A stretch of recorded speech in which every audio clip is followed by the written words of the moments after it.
Lang kami guys ng tindahan namin ng microwave guys. Sinisira na kasi yung sa amin.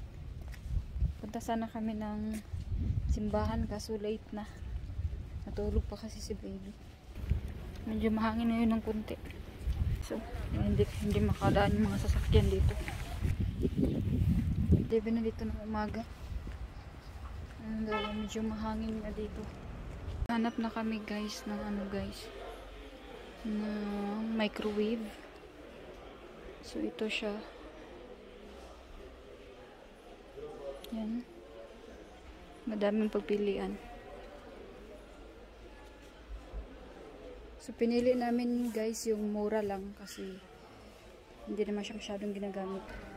So yan si baby guys. Ate!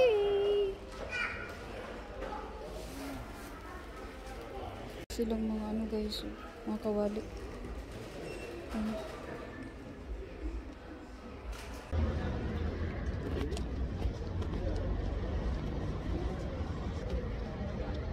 Sobrang hangin pala.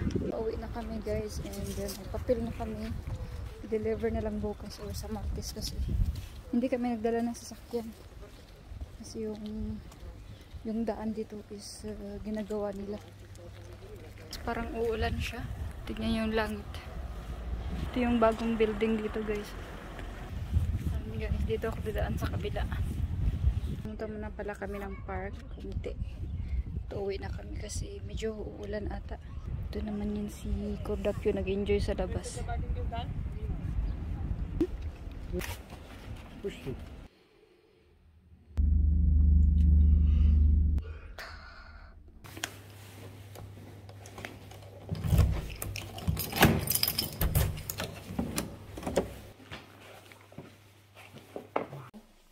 Medyo mahangin dahil sa labas kaya ayan, nilagyan ko siya ng best. Yuban! Umalis kami, istulog siya. It's hot. Tag, mami. Gutom na. Upa! Bow na bow!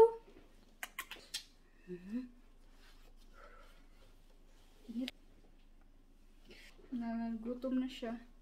Gusto na mag-video. Sipo sila na sipo.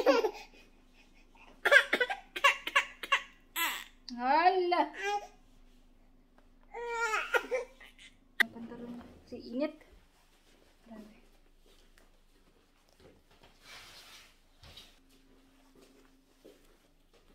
Upa. Naka-ano pa yan.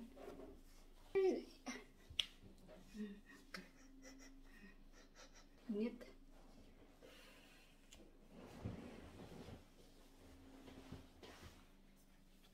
Didi mo na siya guys. Kaya napatagpaniod to guys. So nagluto ko rice and mag french fries ko na kuan. Patatas para sa akong bana.